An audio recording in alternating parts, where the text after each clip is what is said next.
د جلال آباد ښار مالوچ کوڅه کې د مالوچو کاروباریان فرید الله او محمد نسیم وایي وطني مالوچ د نورو هغو په پرتله لوړ او عالي کیفیت لري چې من 800 افغانۍ دي او خلک یې هم خوښوي.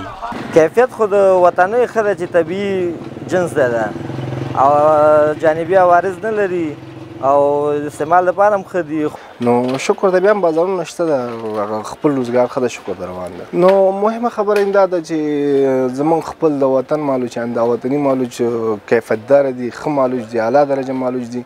د دوی په وینا وطني مالوچ له تصفیه کېدو او پریس کولو وروسته پاکستان ته زیات صادریږي چې هلته ترې رختونه او نور شیان هم جوړیږي. د مالوچو یو بل پلورونکی سید شاه له حکومته غواړي چې د بازار موندنې په برخه کې ورسره مرسته وکړي.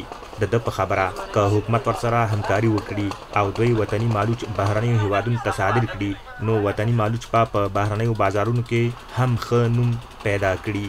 مسؤلینو هم دغه غوښتنه ده چې بس دلته کې موږ ته د کارخانو ښه ترتیب برابر کړي، کاروبارونه د خلکو برابر شي، نو په دې خاطر به دلته بازارونه ښه شي. د مالوچو پلورونکي وایي پخوا به خلکو مالوچ پر ډانډس شیندل، خو اوس د ماشینونو په وسیله ژر او کم وخت کې وهل یا شیندل کیږي.